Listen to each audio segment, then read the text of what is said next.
Bonjour à tous et bienvenue sur notre série de podcast Coffee with Alumni, une série qui nous emmène à la rencontre des alumni du groupe Mantou et qui nous permet de reconnecter tous ensemble. Autour d'un café, au fil de la discussion, nous retraçons leurs différents parcours et leurs histoires. Aujourd'hui, nous avons la chance d'accueillir Jeanne Diezed, la fondatrice et dirigeante de Studio Roméo, la start-up qui facilite la vie des mamans et plus généralement des parents. Merci d'abord, Jeanne, de ton temps et de nous donner l'opportunité de ce premier podcast en français. Est-ce que tu peux brièvement te présenter, nous parler de ton parcours? Avec plaisir et avant tout, merci à vous pour l'invitation. Je m'appelle Jeanne Diezed et je suis effectivement la fondatrice de Studio Roméo. J'ai démarré, pour commencer depuis le départ, par une école de commerce, option finance d'entreprise et international strategy. À Toulouse. Voilà, j'étais plus d'abord partie pour m'orienter vers une carrière dans la finance ou le conseil. Ce que j'ai d'ailleurs fait au départ, puisque j'ai fait 2 ans d'audit dans un cabinet d'audit à Paris. Puis donc 2 ans de conseil chez Amaris Consulting. Et là où d'ailleurs j'étais une des premières employées, parce que je crois que quand on a démarré, quand j'ai été embauchée là-bas, on était, je crois, peut-être 4 ou 5. Donc c'était vraiment encore en mode start-up. Et ensuite, au bout de 2 ans, j'ai bifurqué. En fait, j'avais depuis longtemps envie de travailler dans l'humanitaire et dans le développement. Et comme voilà, j'étais basée à Genève, j'avais aussi un pied dans cet univers. Et donc, j'ai travaillé pendant 6-7 ans dans une ONG internationale qui s'appelle Aide et Action, comme business, comme partnership manager plutôt. Ok, super. Eh ben, je vous laisse continuer si vous voulez ajouter quelque chose. Euh, Et du coup, voilà, non, juste au bout de ces 5-6 ans, je suis tombée enceinte. J'ai donc eu mon premier enfant et ce qui m'a menée vers ensuite Studio Roméo. d'accord, ok, je comprends mieux. Euh, et comment en fait est né le projet Studio Roméo? Est-ce que tu peux nous raconter un petit peu le scénario, comme si c'était peut-être un film, la naissance du projet, etc. Oui, donc justement, je travaillais dans une ONG, donc milieu assez baba-cool. Et une de mes collègues m'avait prêté une écharpe de portage. Donc, quand j'ai eu mon premier fils qui s'appelle Roméo, et j'ai trouvé que le portage, c'était quelque chose de très agréable et de très pratique. C'était une super alternative à la poussette. Mais par contre, moi, j'habitais au 3e étage sans ascenseur, 2 enfants en bas âge. Et l'écharpe de portage de 5 mètres de long, c'était voilà, vraiment pas. J'étais pas à l'aise, c'était très compliqué, il fallait faire un nœud, le défaire, etc. Et donc, je me suis dit que je pouvais mieux faire et qu'il devait y avoir peut-être d'autres solutions. Et donc, c'est là où j'ai eu l'idée de développer ce concept de 2 bandeaux. Donc, c'est un porte-bébé qui s'enfile super facilement, très rapidement, sans avoir besoin de nœuds.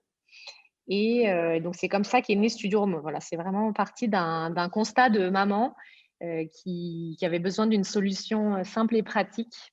Et c'est comme ça que tout a démarré. Incroyable. Comme quoi, c'est des petits riens qui finalement, en fait, entraînent, de grandes conséquences au niveau, de votre vie professionnelle, en tout cas. Ouais, tout à fait.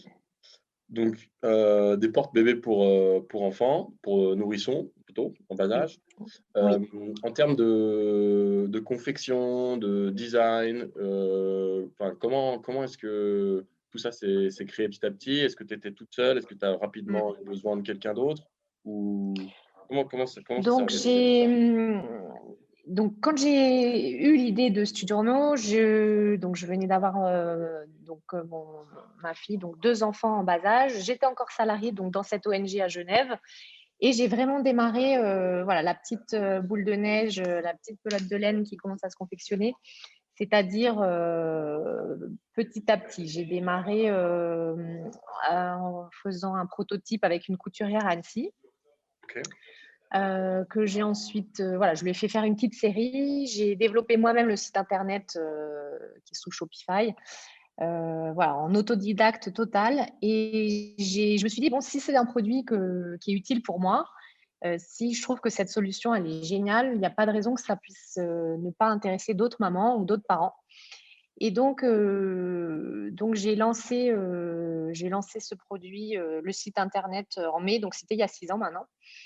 Et assez rapidement, en fait, j'ai eu les premières commandes et les premières commandes de personnes qu'on ne connaît pas. Donc au début, c'est toujours, voilà, je me rappelle encore de ma première commande, voilà, c'est des Ça va être un souvenirs petit qui événement. restent, voilà. Et puis petit à petit, ça a vraiment fait boule de neige. Donc j'ai ensuite dû trouver un atelier de confection digne de ce nom. Donc je suis partie au Portugal pour chercher une usine de confection pour faire plus de volume du coup.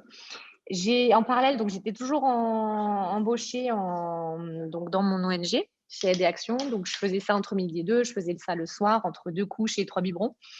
Et donc voilà, après, au bout de 6 mois, j'ai démissionné et voilà, je me suis vraiment consacrée à ce projet entrepreneurial. Mais ça s'est fait petit à petit, en parallèle d'abord de mon autre job. Et ouais. D'accord, OK, incroyable. Donc là, en termes de taille, la structure, elle est organisée comment? Vous avez une boutique ou c'est tout en ligne? Comment ça s'organise?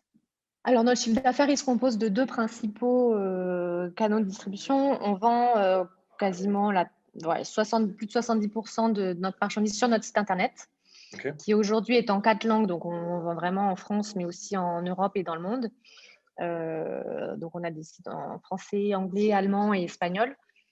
Et ensuite, on a aussi un réseau de revendeurs. Donc, voilà, on doit avoir une centaine de revendeurs alors je ne sais ah pas OK, exactement combien de pays, mais un petit peu partout. Ça peut être des concept stores, ça peut être des chaînes de périculture comme Nathalie. Voilà. Donc, on n'a pas de boutique en propre, OK, ouais. mais par contre, un réseau de distributeurs. Et aujourd'hui, alors mes enfants, ils ont un peu grandi depuis 6 ans, mais ils sont quand même encore petits. Et du coup, moi, l'avantage d'être entrepreneur, c'était aussi la liberté et l'indépendance que ça peut amener par rapport à un statut de salarié. Mmh. Donc aujourd'hui, même si on a des bureaux à Annecy, je travaille qu'avec des freelances OK, qui travaillent avec moi depuis un moment maintenant. Donc voilà, c'est comme si c'était mon équipe, mais je n'ai pas de salariés. OK, Mais bien sûr, par exemple, un logisticien qui s'occupe de tout le stock. Enfin voilà, nous on voit pas passer le stock, on s'occupe pas de la confection, on s'occupe voilà, vraiment plus de tout ce qui est OK, trop administratif et bien, commercial et voilà. Ouais. trop bien. OK, OK. Hem, donc en fait, là, si je résume, ton l'entrepreneuriat, en fait, tu t'es mis à l'entrepreneuriat uniquement basé sur tes expériences, de la vie privée. C'est quelque chose que tu n'avais pas forcément imaginé, avant ou? Alors, donc dans ma famille, on n'a pas forcément il n'y a pas de profil de chef d'entreprise ou d'entrepreneur. Ma première expérience, même si j'étais salariée, pour moi, c'était dans un milieu un peu style start-up, c'était chez Amantou, donc Amaris à l'époque, parce que là, on était vraiment embauchés comme business development manager, mais c'est un petit peu comme si on était chacun entrepreneur de notre propre business unit. On devait Mmh, recruter nos consultants, gérer notre budget. Voilà. Donc déjà, ça m'a fait une première approche OK, euh, qui m'a plu et aussi parce qu'on était entouré par des associés qui étaient hyper enrichissants et inspirants. Et voilà, donc ça m'a aussi donné le goût. Et je pense que d'ailleurs, Olivier Beaurand m'a souvent répondu à 100 milliards de questions que je pouvais avoir, même à l'époque déjà. Et c'est vrai que voilà, c'était la première petite approche. Et après, effectivement, les expériences personnelles euh, influencent notre carrière professionnelle, je vais dire, où nos passions influencent aussi, et tout ce qu'on fait dans notre vie personnelle, ça influence notre carrière professionnelle. Je pense, donc en l'occurrence, moi, ça m'a amené vers l'entrepreneuriat. Euh, Et c'est vrai que voilà, il y a plusieurs facettes de ce que je fais à titre personnel qui ont pu influencer ce choix. Je suis quelqu'un de très sportive et c'est vrai que le côté, ténacité, challenge, Mmh. goût de l'effort, Mmh. voilà, c'est des caractéristiques qu'on retrouve aussi dans le côté entrepreneur. J'ai une facette aussi artistique parce que je fais pas mal je suis très sensible à l'art et à la peinture, par exemple. Et c'est vrai qu'il y a, pour moi, être entrepreneur, c'est être créateur d'entreprise. Et on entend d'ailleurs ce mot créateur qui fait appel aussi à la créativité, savoir rebondir, savoir s'adapter à toutes les situations ou en tout cas réussir à changer de perspective. Voilà. Donc il y a plusieurs facettes effectivement de ma vie personnelle qui ont influencé ma vie professionnelle. J'entends, OK. D'ailleurs, tu as parlé un petit peu du goût de l'effort et j'ai cru comprendre aussi un peu le goût du risque. C'est parce que se lancer dans l'entrepreneuriat, c'est quand même quelque chose, qui est pas forcément très naturel, puisque, il y a peu de certitude, en fait, quand on lance quelque chose. Donc comment est-ce que tu as fait au début? Quel était l'état d'esprit, justement, pour, faire face à ça? Et c'est sûr que, être entrepreneur, ouais, en fait, c'est un peu comme être, maman ou parent, il y a pas de mode d'emploi. Donc c'est vrai que c'est le saut, voilà, dans le vide et en fait, on apprend, au fur et à mesure. Mais Bah, non, qu'est-ce il y a pas de mode d'emploi et on se construit, en fait, son métier, on se construit, au fur et à mesure on construit son entreprise. On avance, avec, au fil des rencontres, au fil des opportunités, au fil des challenges, ouais. OK et bah, ma question, c'était plus, sur les difficultés du début, la solitude. Oui. Est-ce que, parce que c'est quand même un saut dans le vide, et pour ne pas capituler, faut être bien entouré, j'imagine. Alors comment est-ce que comment tu étais entouré, toi? Alors effectivement, ça c'est un peu le mythe de l'entrepreneur qui souffre de solitude au départ. C'est vrai. Après c'est comme au niveau personnel, il y a des personnes, pour qui c'est pas un problème et moi en l'occurrence, je suis assez indépendante et autonome et justement le fait d'être seule dans ce projet, c'est pas un inconvénient ou c'est pas un frein. Mmh mh. Justement, c'est très gratifiant aussi quand on réussit à faire quelque chose, d'y être arrivé, alors seule, sachant bien sûr que je suis entourée effectivement de personnes qui travaillent avec moi, surtout au départ, voilà, au niveau administratif, au niveau juridique, et même en termes, IT, voilà, pour le site internet, même si c'est moi qui l'ai fait, je me suis quand même aussi, fait aider, voilà, il y a pas mal de choses qui permettent d'être entourée sur différents domaines. Donc, voilà, la solitude, c'était pas un souci, mais c'est vrai qu'après, il faut savoir aussi rebondir et s'adapter, voilà. Mmh. Bah, comme on dit: «Seul on va plus vite, ensemble on va plus loin». J'imagine qu'il y avait C'est un peu vrai, de ça. bien sûr. Hem, Maintenant, on va se recentrer peut-être un peu plus sur, Studio Romeo. Je voulais Oui. savoir quelles sont les prochaines étapes? Donc tu m'as dit que les marchés à l'étranger, vous avez déjà commencé à les cibler. Mais j'ai vu aussi qu'il y avait des partenariats avec certaines marques, pour faire des collections, été, printemps, je ne sais pas lesquelles. Oui. Mais est-ce qu'il y a des nouvelles collaborations en perspective? J'ai vu qu'il y avait un nouveau programme aussi, Reborn. Est-ce que tu Mmh. peux nous parler un petit peu plus de tout ça?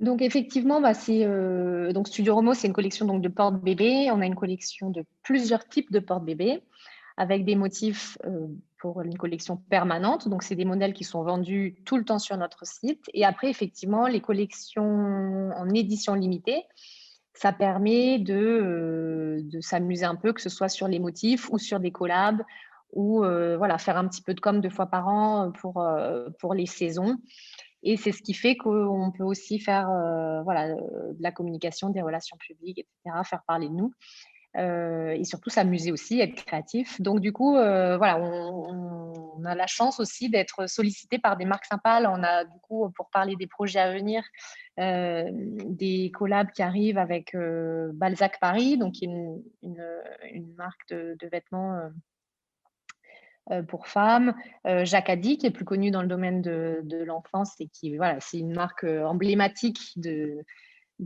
vêtement pour enfants. Donc, ça sera une très jolie collab aussi. Des marques plus internationales comme Louise Micha. Voilà. Donc, c'est être entouré et échanger et faire voilà, des petites collections capsules avec bon ton aussi, là, bientôt. Ok, Et super. voilà. Donc, plein de perspectives Oui, qui je suis un arrivent. peu une boîte à idées, ça n'arrête jamais. Et c'est vrai c'est vrai qu'en plus, on a la chance d'être aussi sollicité par d'autres marques. Donc, c'est sympa et c'est dur souvent même de se dire, alors le planning, comment on va faire pour que tout ça rentre Mm, dans l'agenda, voilà. j'imagine. Trop bien. En plus de ça, donc moi j'aimerais bien que tu me parles aussi du programme Reborn parce que j'ai Oui, l'impression que c'est quelque chose qui est plutôt dans l'air du temps, j'ai l'impression. c'est Alors vrai. peut-être que je me On en trompe, voit partout. Mais si, c'est vrai. mais l'idée c'est de redonner une deuxième vie à des porte-bébés qui malheureusement ne voient plus leur nourrisson, quoi. De bébés, voilà. C'est sûr que la gamme de Studio Romo a bien évolué. On a maintenant plusieurs types de porte-bébés. Mais effectivement, voilà, les enfants grandissent trop vite. Et voilà, on voulait une solution aussi qui permette à la fois d'avoir une démarche solidaire, une démarche aussi durable. Et j'ai aussi donc travaillé longtemps dans le développement et dans l'humanitaire. Donc, j'avais cette petite sensibilité aussi RSE. Et c'était pour nous, voilà, l'opportunité de proposer à nos clientes une action solidaire. Donc, on récupère des porte-bébés que nos clients n'utilisent plus. Parce qu'elles ont déjà eu, voilà, Studio Romo, ça a 6 ans. Donc, du coup, les grands, ils sont déjà grands.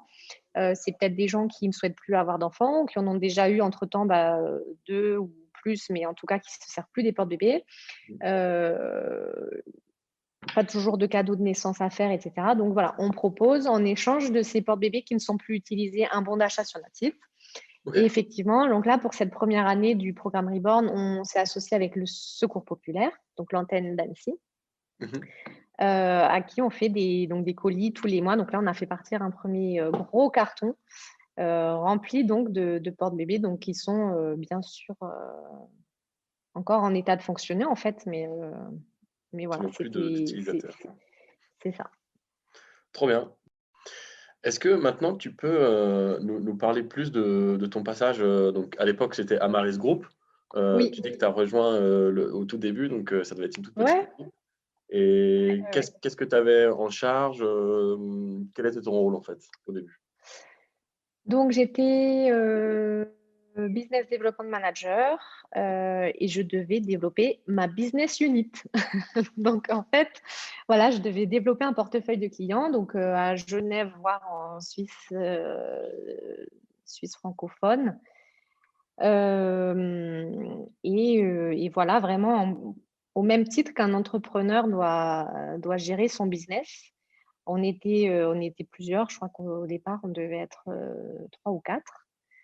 Et voilà, donc on était tous coachés par, à la base, un des 3 associés et voilà. Ok. Trop bien, trop bien. Et donc tu es resté 2 ans chez Mantoux. Oui, quasiment, oui. Ok. Et ensuite tu es parti faire de l'humanitaire chez Voilà, LTF. Ok. tout Ça à fait. marche. Ok, trop bien. Donc, je ne sais pas si tu as vu, mais on a justement créé en fait la plateforme Man Together, la plateforme alumni des anciens du groupe Ouais, super Maris qui est initiative. devenu Mantou. Mmh. Qu'est-ce que tu penses du fait d'être un alumni d'Amaris Consulting et de Mantou maintenant? Est-ce que ça t'a déjà apporté des différentes opportunités ou est-ce que tu as déjà fait appel au réseau justement que tu avais pu rencontrer, même si c'était au tout début? Est-ce que tu gardes des contacts encore aujourd'hui avec des gens de chez Mantou?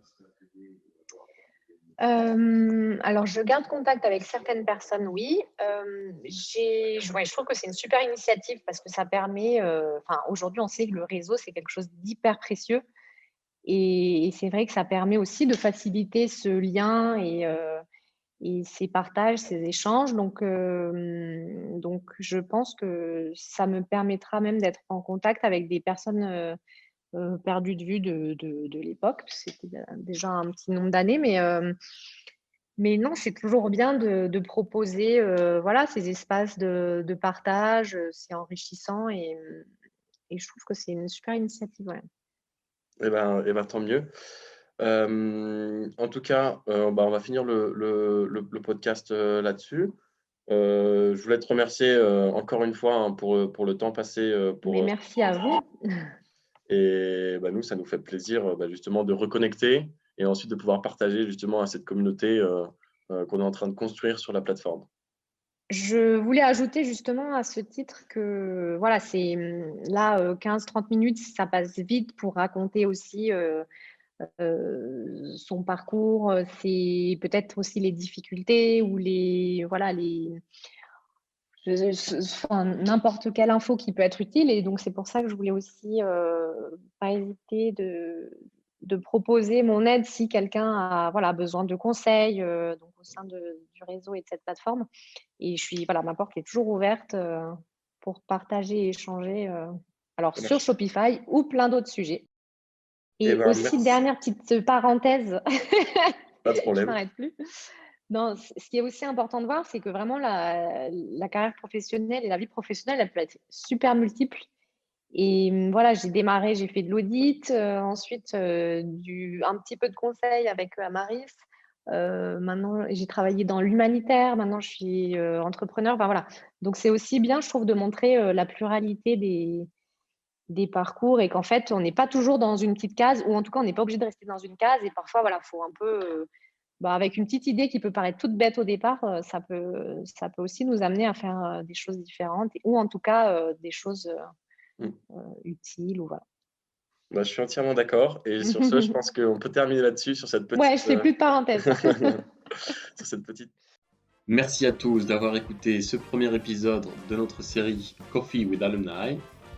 On a hâte d'avoir vos retours en commentaire, que ce soit sur le format, sur les questions ou tout simplement le prochain alumni que vous voulez écouter sur ce podcast. N'hésitez pas, c'est comme ça qu'on progresse et ça nous fera plaisir. Sur ce, on se retrouve le mois prochain avec un nouvel épisode et un nouvel invité. À très vite!